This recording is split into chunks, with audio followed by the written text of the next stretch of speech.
The car idled outside Northwood Middle School, the engine a low hum against the backdrop of chattering students. Nia took a deep breath, the scent of freshly cut grass and nervous anticipation filling her lungs. Her mom squeezed her hand. "Ready to conquer, Tiger?" Nia managed a weak smile. "Ready-ish." The school loomed large, a brick behemoth that seemed to exhale the collective anxieties of hundreds of preteens. As Nia stepped out of the car, her backpack felt heavier than usual, digging into her shoulders. She watched her mom drive away, a momentary pang of loneliness hitting her before she turned and marched toward the entrance. Inside, the main office buzzed with activity. A harried-looking woman, with glasses perched on her nose, directed Nia to the gymnasium. "Cheerleading tryouts. Ms. Reed is already there." "Good luck, honey." The gym was a cavernous space, the air thick with the smell of rubber and floor cleaner. A tall, athletic woman with a clipboard stood in the center, surrounded by a small group of girls stretching. This had to be Ms. Reed. "You must be Nia," Ms. Reed said, a warm smile spreading across her face. "Welcome. Glad you could make it. Just find a spot and start warming up. We'll be starting official tryouts in about 15 minutes. She gestured to a group of girls doing jumping jacks. "Don't push yourself too hard, just get your muscles loose." Nia nodded, relieved by Ms. Reed's friendly demeanor. She found a space near the back and began her stretches, trying to ignore the curious glances from the other girls.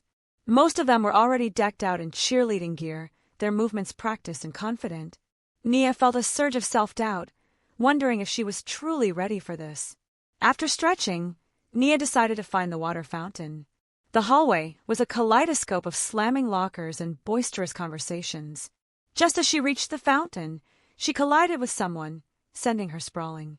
"Watch where you're going, newbie," a voice sneered. Nia looked up to see a tall boy with close-cropped hair and a smirk plastered across his face. He was leaning against the lockers, arms crossed, his gaze fixed on her bright pink sneakers. "Those shoes," he said, his voice dripping with sarcasm. "Did you raid a clown's closet?" Nia scrambled to her feet, her cheeks burning with embarrassment. "They're new," she mumbled, wishing the floor would swallow her whole. The boy, his name tag read Devon, let out a short, sharp laugh. "Well, they're definitely something." He pushed off the lockers and sauntered away, leaving Nia standing there, feeling smaller than ever. The cool water from the fountain did little to quench the heat rising in her face. New school, new start. It was already off to a rocky beginning. The bully's target. Nia's stomach churned as she navigated the crowded hallway. Lockers slammed, shouts echoed, and the scent of stale pizza hung thick in the air. She clutched her textbooks, trying to blend in, but her efforts were futile. "Well, look what we have here," a voice drawled, laced with mocking amusement. "Devon." Nia kept her eyes fixed ahead, willing herself to disappear. "Hey, Atlanta Peach. How's the farm doing?" He and his cronies blocked her path, their laughter bouncing off the lockers. She refused to make eye contact. "Excuse me," she mumbled, trying to squeeze past. "Y'all gonna let her just waltz on by?" Devon asked his friends. "Didn't y'all want to hear her say something?" He leaned in close, his breath smelling of bubblegum and something vaguely rotten. "Go on. Say something sweet, darlin'. Like, I sure do love grits." Nia's cheeks burned. She pushed past them, the words "leave me alone" caught in her throat. She imagined kicking him, sending him sprawling, but that would only make things worse. She had to stay focused. Cheerleading tryouts were all that mattered. Back in her room, Nia pushed aside a pile of clothes and cleared a space on the floor. The mirrored closet door reflected her determined face as she launched into her routine. A toe touch, a herky, a shaky attempt at a back handspring. Each move was a rebellion against Devon's taunts, a step toward reclaiming her confidence. Sweat trickled down her forehead as she practiced her jumps. She needed more height, more power. She imagined Devon's sneering face as she leaped, using his negativity to fuel her. The next day at tryouts, the gymnasium buzzed with nervous energy. Girls in brightly colored spandex stretched and whispered, their eyes darting around the room. Nia felt a wave of anxiety wash over her. She was an outsider, a newcomer. "Hey, you're new here, right?" A girl with bright pink streaks in her hair approached Nia with a friendly smile. "I'm Maya." "Nia," she replied, relieved. That's Chloe, Maya said, gesturing to a girl with a cascade of dark curls. We're both terrified. Chloe giggled. Seriously, I've been practicing my tumbling for months, but I still feel like I'm going to face plant in front of everyone. Nia laughed, the tension easing. Tell me about it. I moved here from Atlanta a few weeks ago, and I feel like I'm speaking a different language. Atlanta! Maya exclaimed. That's awesome. I've always wanted to visit. Do people really say y'all all the time? Guilty, Nia admitted, grinning. As they stretched and practiced together, a sense of camaraderie bloomed. They shared tips, encouraged each other, and laughed at their mistakes. For the first time since arriving in this new town, Nia felt like she belonged. Devon's voice faded into the background, replaced by the shared dream of making the squad. Cheerleading dreams. Nia's pulse hammered a frantic rhythm against her ribs, constricting her throat. A huddle of girls choked the gymnasium entrance, their soft voices buzzing with anticipation. Ms. Reed, coach and geometry guru, affixed the list to the door with brisk efficiency. The chosen ones. Nia wriggled through the throng, her heart a trapped hummingbird. Names blurred, Ashley, Brittany, Jessica, until near the bottom, a beacon, Nia Jackson. A small, involuntary cry of triumph escaped her, swallowed by the collective gasps and cheers. She'd broken through. She'd actually earned a spot. A grin threatened to split her face. This was the opening she craved, but the euphoria proved fleeting. The murmurs started subtly, a dissonant chord beneath the usual school clamor. Initially, they were background noise. Then, shards of phrases, sharp as glass, cut through the air. Used her connections. Think she's all that? And the most insidious. Some of the football players, I heard. She spotted Devon across the hall, leaning against the lockers, a cruel smirk playing on his lips as his gaze locked with hers. A subtle nod, his eyes glittering with venom. The silent accusation hung heavy in the air. He was responsible. Lunch became an obstacle course. Usually, she reveled in the company of Maya and Sarah, but today, a palpable tension clouded the air. Maya's eyes remained glued to her salad, her fork tracing patterns in the lettuce. Sarah, normally a fountain of chatter, was unusually subdued, offering only tight, insincere smiles. The cafeteria's din, typically just white noise, amplified the whispers, each one a tiny pinprick to her confidence. The aroma of the dreaded mystery meatloaf, usually ignored, now soured in her nostrils. She abandoned her tray, the untouched food a stark symbol of her roiling anxiety. A wave of queasiness threatened to overwhelm her. She felt the weight of judging eyes, their scrutiny a physical burden. The joy of making the squad had dissipated, replaced by a creeping, icy dread. Abandoned, utterly and profoundly alone. The harsh glare of the fluorescent lights seemed to amplify her isolation, painting her in a stark, unforgiving light. She needed to escape. Immediately. Tripped up. Nia's stomach fluttered with a mix of nerves and excitement as she walked onto the gleaming gymnasium floor. Today was her first official cheerleading practice, and the crisp air smelled faintly of floor wax and adolescent ambition. The squad was already stretching, their neon-pink scrunchies a vibrant splash against their dark hair. She bounced on the balls of her feet, eager to join them. "All right, ladies." Ms. Reed clapped her hands, the sound echoing in the cavernous space. "Let's run through the routine for the pep rally." Places.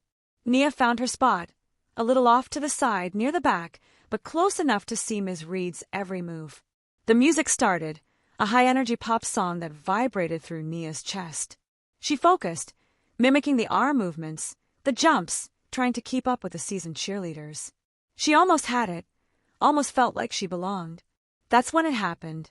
A sharp, unexpected pain seared through her ankle. One moment she was leaping, the next she was sprawling, her hands scraping against the polished floor. The music abruptly cut off. A collective gasp rippled through the gym. Humiliation burned hotter than the sting in her palms. She looked up, dazed, and saw Devon standing nearby, a smirk playing on his lips. He quickly masked it, adopting a look of concern, but Nia saw it. She knew. "Nia, are you okay?" Ms. Reed rushed over, her face etched with worry. I think so," Nia mumbled, pushing herself up, trying to ignore the throbbing in her ankle. Ms. Reed helped her to her feet, her gaze sharp and assessing. "Devon, what happened?" Devon shrugged, his eyes wide and innocent. "I didn't see anything, Ms. Reed. I was just focusing on the routine." Ms. Reed's eyes narrowed. She turned back to Nia. "Take a seat, honey. Let me take a look at that ankle." As Ms. Reed examined her ankle, Nia watched Devon. He was talking to a couple of other cheerleaders, a low murmur of voices punctuated by stifled giggles. Her stomach twisted. Ms. Reed straightened up, her expression serious. "It's a bit swollen. I said after practice." "Devon," she said, her voice suddenly firm. "A word, please." Ms. Reed led Devon away towards the bleachers. Nia couldn't hear what they were saying, but she saw Ms. Reed's hands gesturing emphatically. Devon's face was unreadable. When Ms. Reed returned, her expression was softer. "Nia, are you sure you're okay to continue? No pressure if you're not." Nia hesitated. Part of her wanted to run, to disappear. But another part, a stubborn, resilient part, refused to be intimidated. She lifted her chin. "I'm fine, Ms. Reed." She would not let Devon win. Not today, not ever. Taekwondo memories. The throbbing in Nia's ankle was a dull echo compared to the ache in her chest. Coach had barely acknowledged the incident, just a quick, "Watch where you're going, Nia." The other girls, faces averted, hadn't said a word. It felt like she was invisible, a ghost haunting the edges of their perfectly synchronized world. She slammed her locker shut, the metallic clang a poor substitute for the scream bottled up inside. Later, lying on her bed, staring at the swirling patterns on her popcorn ceiling, Nia felt a familiar wave of helplessness wash over her. This wasn't new. Being the outsider, the other, it was a role she knew too well. But this time it stung more. She wanted to fight back, to prove herself, but how could she when she felt so small?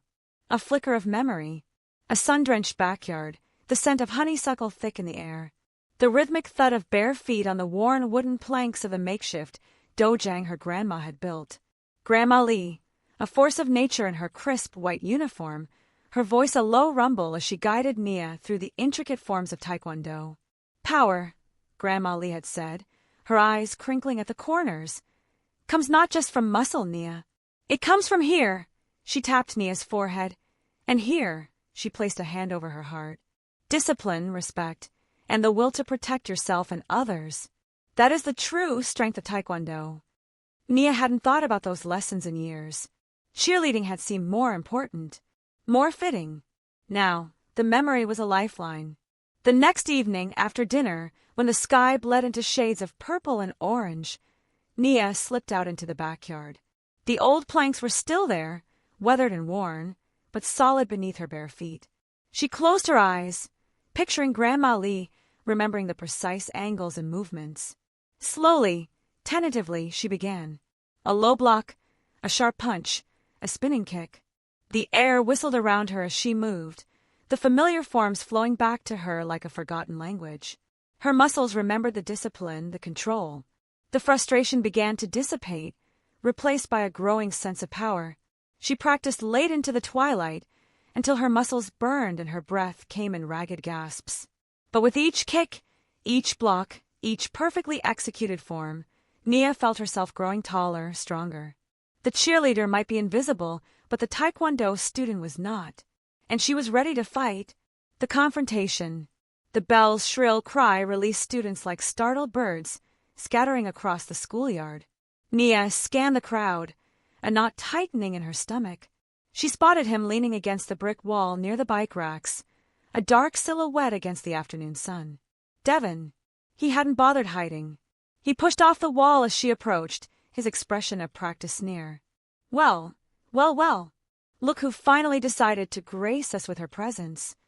Nia stopped a few feet away, clutching her textbooks tighter. What do you want, Devon? It's simple, really. I want you to quit. Quit what? She asked, though she already knew the answer. Don't play dumb. Cheerleading. I want you off the squad. His voice was low, menacing, laced with a possessiveness she found unsettling. Nia stood her ground, the late afternoon sun warm on her face. I'm not quitting, Devon. I earned my spot. He took a step closer, invading her personal space. The scent of his cheap cologne, mixed with sweat, filled her nostrils. You think you earned it? You think you belong there? You're nothing but a show pony, Nia. Trying to be something you're not. That's not true. Her voice trembled slightly, but she refused to back down. I like cheerleading. I'm good at it. Devon's eyes narrowed. Good. Please. You're embarrassing yourself. And me. You don't own me, Devon. I can do what I want.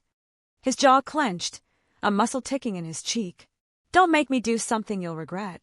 Nia tilted her chin up. Is that a threat? He didn't answer, instead reaching out and snatching her backpack from her shoulder. The sudden movement caught her off guard. Hey! Give that back! She exclaimed, reaching for it. Devon held it just out of her reach, a cruel smile twisting his lips. Maybe I'll just accidentally drop it. In that nice, muddy puddle over there. He gestured with his head towards the rain-soaked patch of ground near the curb. That was it. Something inside Nia snapped. The taunts, the intimidation, the constant harassment, it all coalesced into a white-hot rage. It wasn't just about the backpack anymore. It was about him, about the way he thought he could control her, about the injustice of it all. She balled her fists, her eyes fixed on his. You wouldn't dare. Defense. Devon stalked towards Nia, a smirk plastered on his face that didn't reach his eyes. He moved with a deceptive ease, a coiled spring ready to unleash. Think you're too good for us now, Nia? Cheerleading got you feeling special. He spat the words, his voice laced with venom. He lunged, hand outstretched, aiming for her shoulder, a shove meant to intimidate. Nia didn't flinch. Years of disciplined training clicked into place. Time seemed to slow. As Devon's hand neared, she executed a perfect forearm block, deflecting his arm with a sharp, controlled movement. The force of the block surprised Devon, throwing him slightly off balance. A collective gasp rippled through the small crowd that had gathered, drawn by the escalating tension. Devon stumbled, momentarily stunned. Nia seized the opportunity. With a fluid motion, she spun, her leg arcing out in a precise side kick. The impact connected with Devon's wrist, sending his phone skittering across the asphalt. He yelped, clutching his hand, his face a mask of disbelief and pain. The crowd murmured, a mixture of awe and apprehension. Nia stood poised, her stance radiating calm power. She hadn't wanted this, hadn't sought the confrontation, but she wouldn't be a victim. The air crackled with unspoken challenges and shifting alliances. What's going on here? A voice cut through the tense atmosphere. Principal Thompson, his brow furrowed, strode into the circle, his gaze sweeping over the scene. He took in Devon clutching his wrist, Nia's determined stance, and the scattered onlookers. His eyes lingered on the phone lying a few feet away. The principal sighed, a weariness etched on his face. Devon, my office. Now. He pointed a stern finger, his voice leaving no room for argument. Then, turning to Nia, his expression softened slightly. Nia, are you all right? Speaking out, the plush leather of Principal Thompson's office chair felt alien beneath Nia. She'd only been called to the office once before, for accidentally setting off the science lab's fire alarm. This was different. He steepled his fingers, his gaze serious. Sunlight streamed through the blinds, striping his face in shadow and light. So, Nia, you said you needed to report an incident. Nia swallowed. It's about Devon. The name felt heavy on her tongue. He's been bullying me since I got here. She recounted the hallway shoves, the whispered insults, the constant, suffocating feeling of being watched. Her voice trembled slightly, but she pressed on, determined to be heard. Principal Thompson's expression hardened. Why didn't you come forward sooner? I thought it would stop, she admitted, shame prickling her skin. I didn't want to cause trouble. Trouble is caused when unacceptable behavior goes unchecked, he said firmly. He pressed a button on his intercom. Mrs. Davison, would you please send Maya and Chloe to my office? Nia's heart leaped. Maya and Chloe? Had they seen something? A few minutes later, the two girls stood hesitantly in the doorway. Principal Thompson invited them in, and they sat on the edge of their seats. He asked them to recount anything they'd witnessed involving Devon and Nia. Maya spoke first, her voice clear and unwavering. She described the incident in the cafeteria, how Devon had deliberately tripped Nia, sending her lunch tray flying. Chloe added details about the constant stream of taunts she'd overheard in the hallways. The principal listened intently, nodding occasionally. When they were finished, he thanked them and dismissed them. Turning back to Nia, he said, "This corroborates your story, Nia. I assure you, Devon's behavior will not be tolerated. I am suspending him for 3 days, effective immediately. Furthermore, he will be required to attend mandatory anger management sessions upon his return." He paused, then his gaze softened.